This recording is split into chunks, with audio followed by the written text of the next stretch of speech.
Ok, buenos días a todos o buenas tardes, buenas noches. Yo no sé cuándo ustedes están escuchando este video, pero hoy vamos a empezar de leer como agua para chocolate. Vamos a leer el capítulo 1, tortas de Navidad, que corresponde al mes de enero. Como mencioné en la presentación de introducción, cada capítulo del libro corresponde con un mes del año y tiene una receta.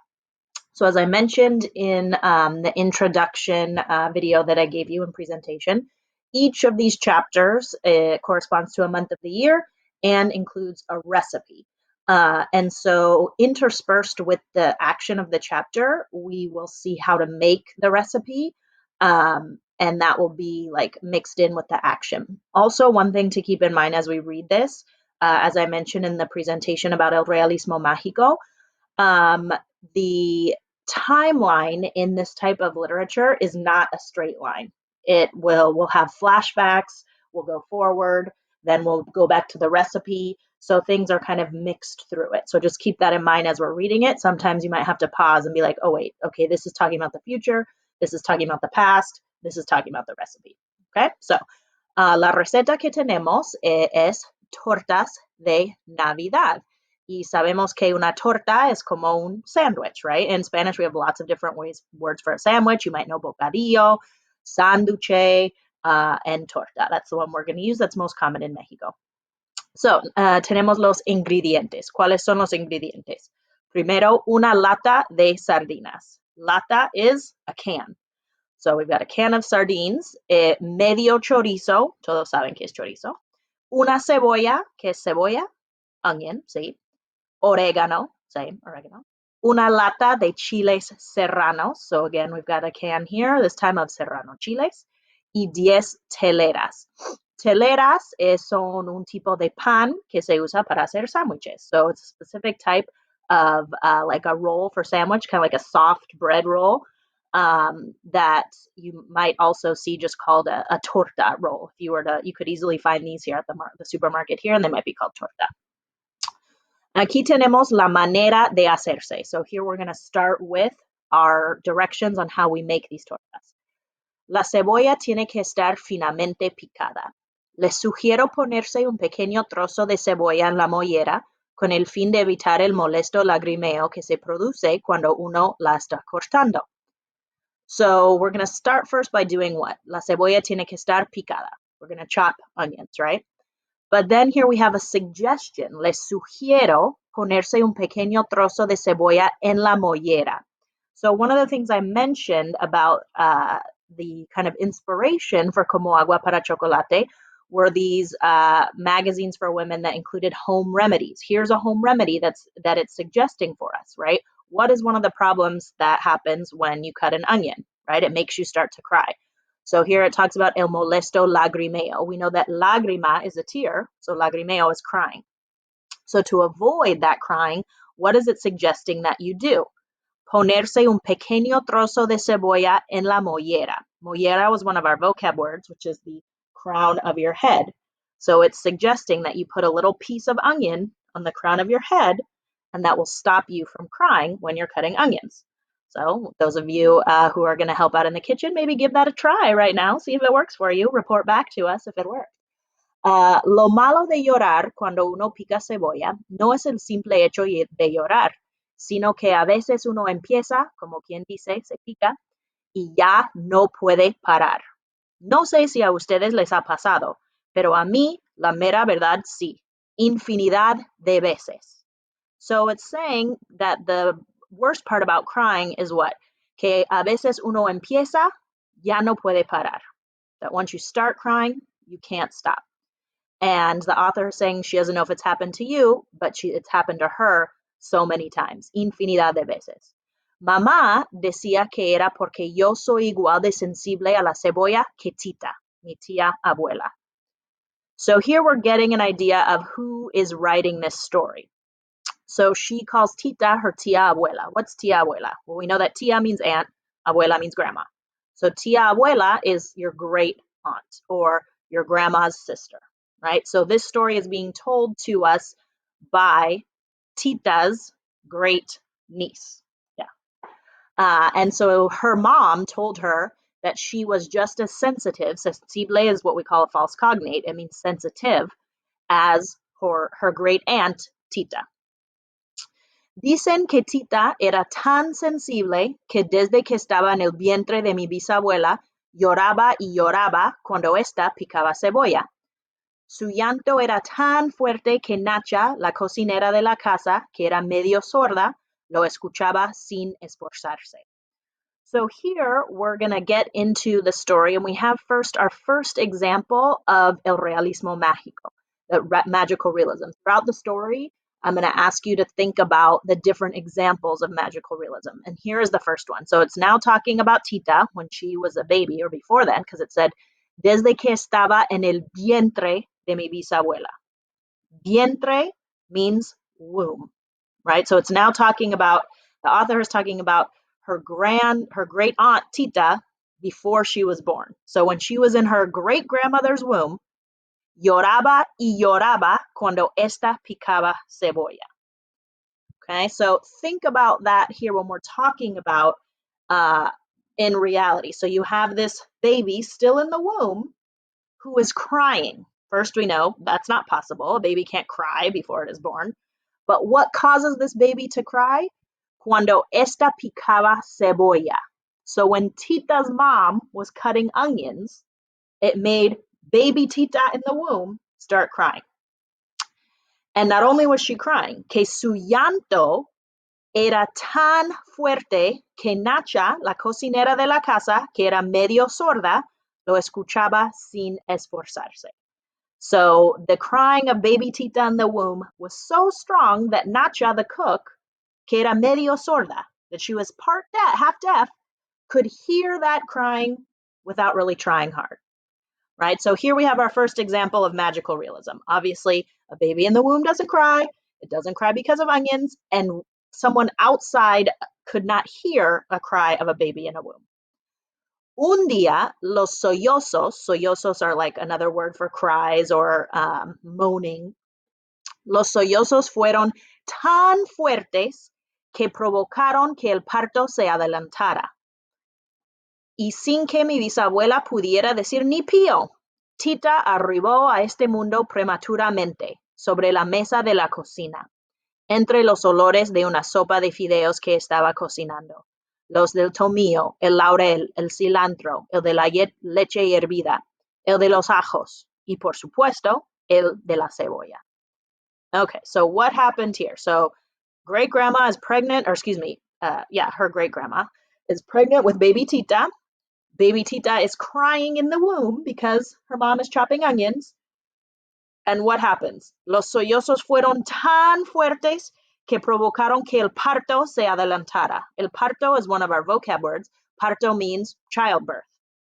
So this crying of the baby was so strong that it basically caused the mother to go into a premature labor, right? And they weren't prepared for it because it was premature.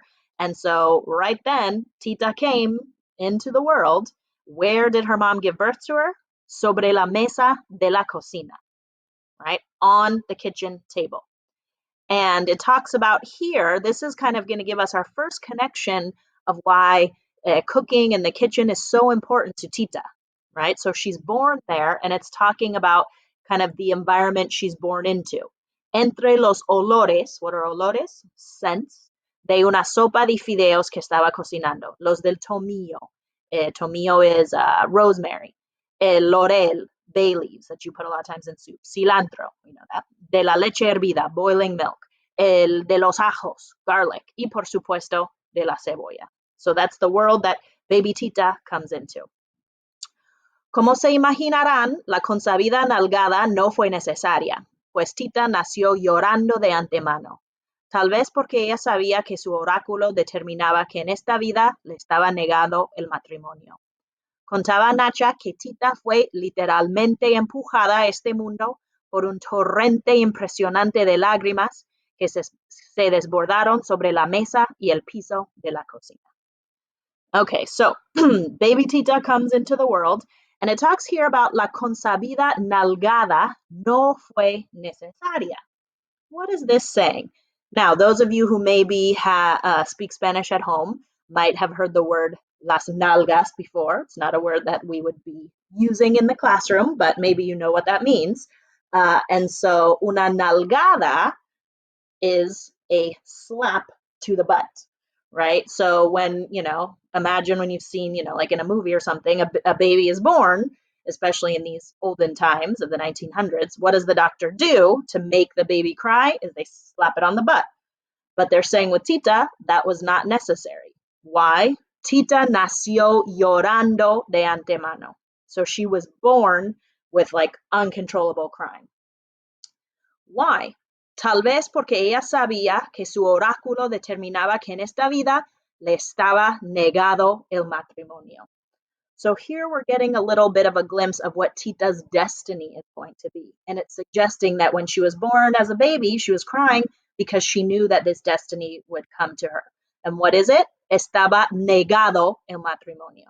So that marriage was denied to Tita.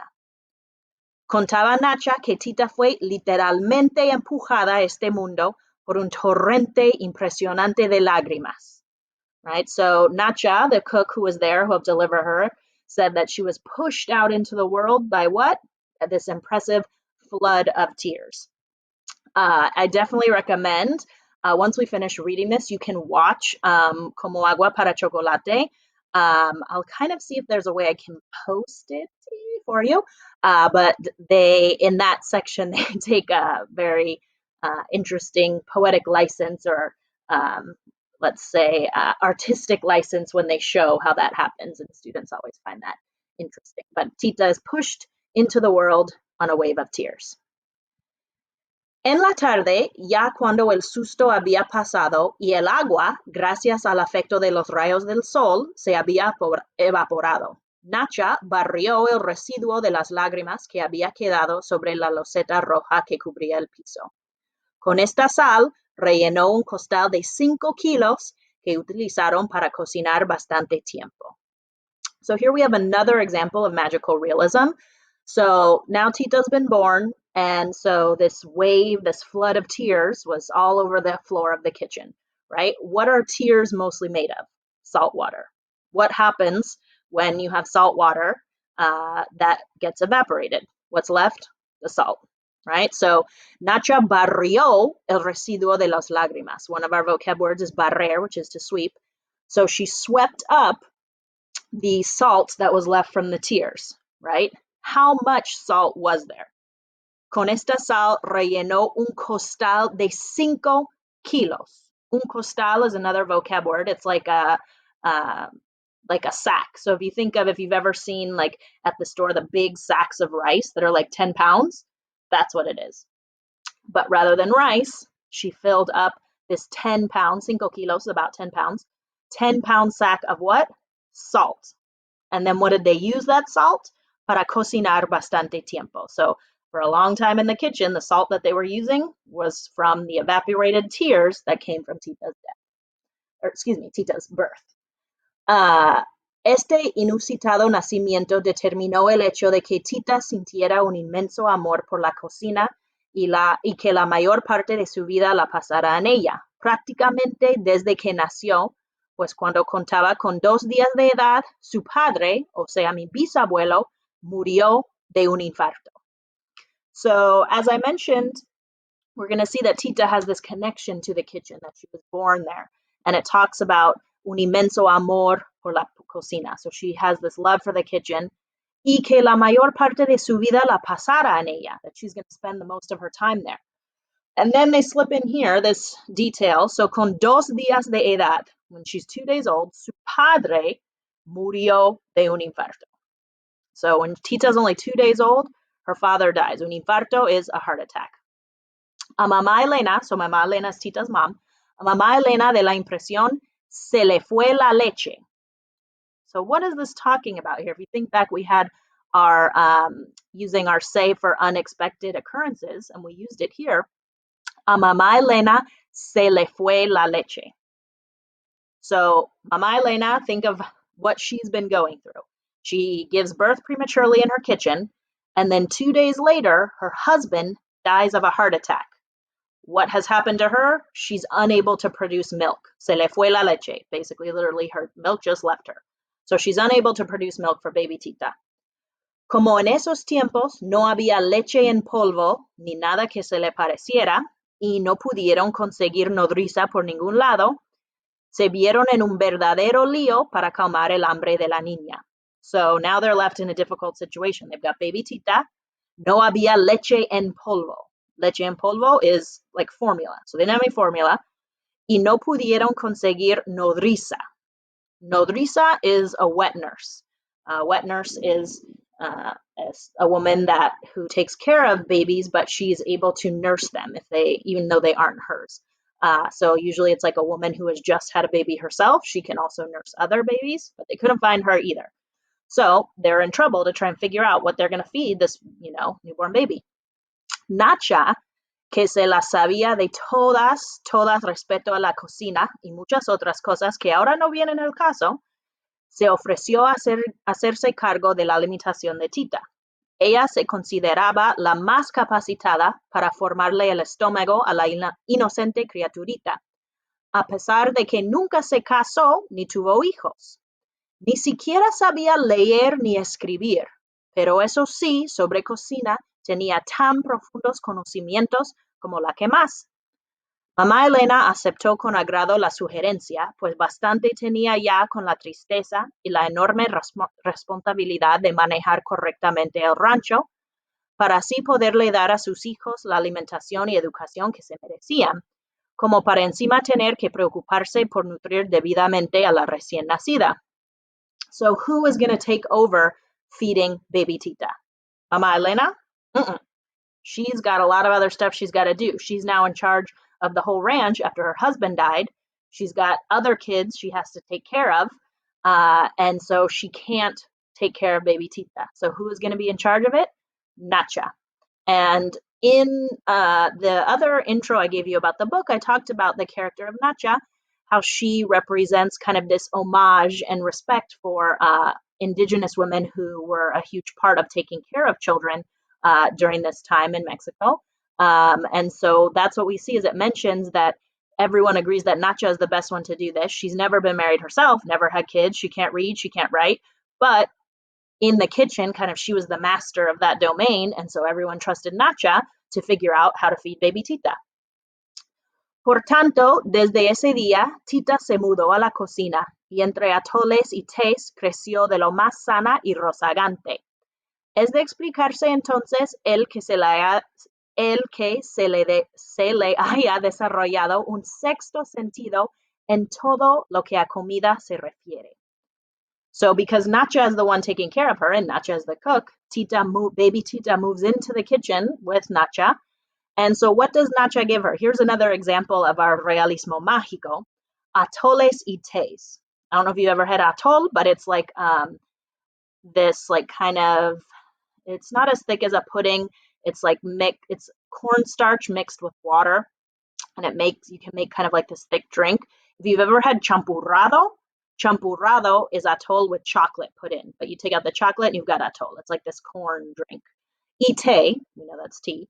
So this is an example of magical realism, because obviously you are not giving that to a newborn baby. You are not giving a newborn baby hot tea or a hot corn drink, but that's what they gave baby Tita. Y creció lo más sana y rozagante. Rozagante is like rosy cheeked, so like a healthy baby.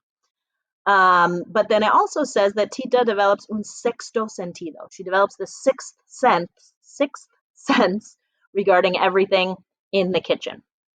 Por ejemplo, sus hábitos alimenticios estaban condicionados al horario de la cocina.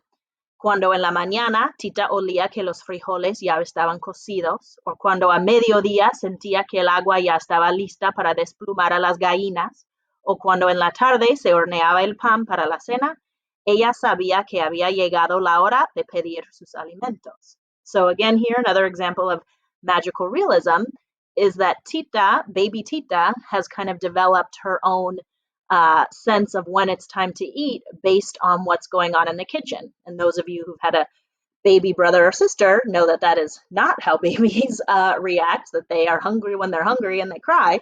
But baby Tita, she smells that the beans are done cooking, so she knows, oh, now I can have my breakfast.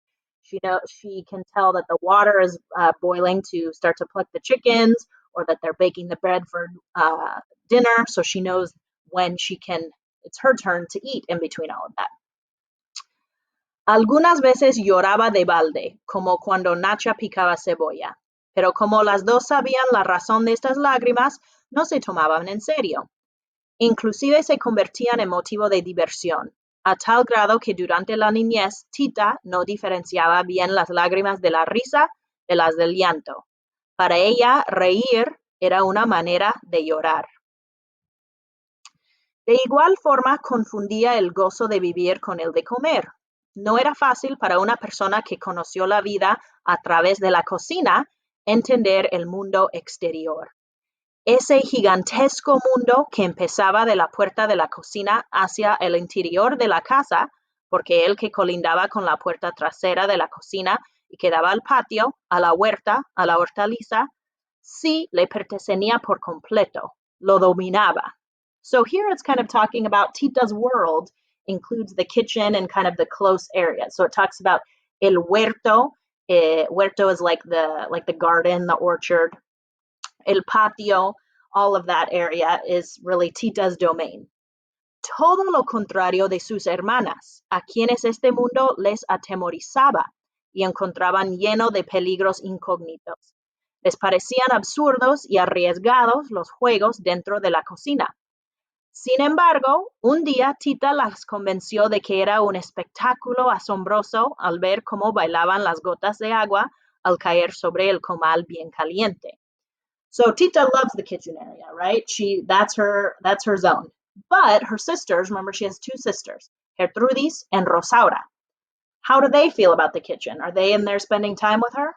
Uh-uh.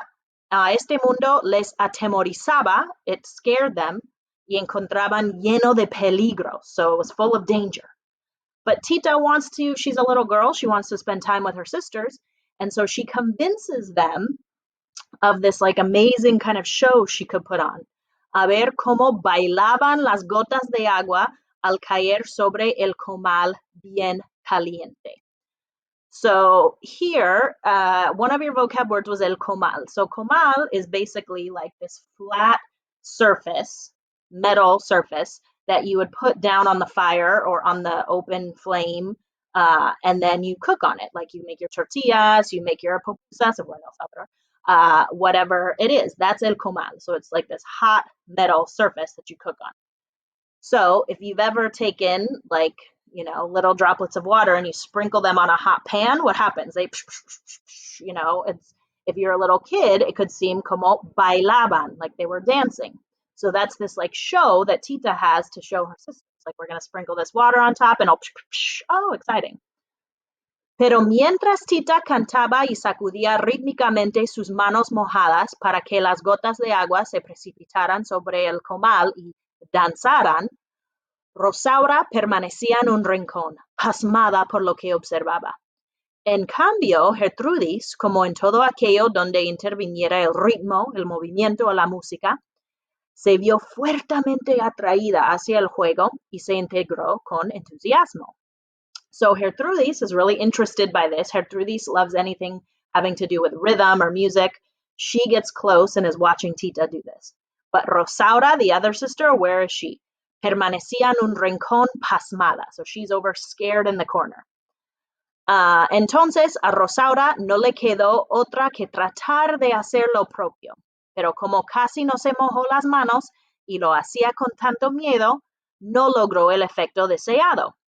Tita entonces trató de ayudarla, acercándole las manos al comal. So Rosaura finally realizes, well, they're over there having fun. I'm going to come try it too. But she's like really scared and she's not really getting into it. She doesn't wet her hands enough. She's not really moving them. She's kind of holding them like that. Rosaura se resistió. Oh, so Tita entonces trató de ayudarla acercándole las manos al comal. So Tita's trying to like help her and she's kind of grabbing Rosaura's hand and like moving it over the comal. Rosaura se resistió. y esta lucha no paró hasta que Tita, muy enojada, le soltó las manos y estas, por inercia, cayeron sobre el ardiente comal. Okay, so what happened? If we were in class, I would do this demonstration. I'll try and do it for myself now. So Tita is kind of pulling Rosauda's hand. My computer will be the comal here, like over the comal, and she's trying to get her to like do this so the drops will fall. But she's pulling it. Rosauda's resisting. Tita's getting frustrated, so she just lets go of Rosauda's hand, and what happens? It falls onto the hot comal. Rosa, además de ganarse una soberana paliza, Tita quedó privada de jugar con sus hermanas dentro de su mundo. Entonces, Nacha se convirtió en su compañera de diversión. So, after this little incident, the sisters are no longer allowed to come into the kitchen, so Tita is now left alone again with Nacha. So, they have to do things to entertain themselves.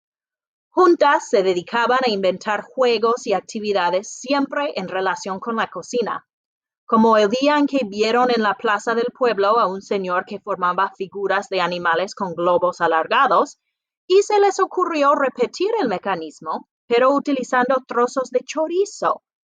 Armaron no solo animales conocidos, sino que además inventaron algunos con cuello de cisne, patas de perro y cola de caballo, por citar solo algunos.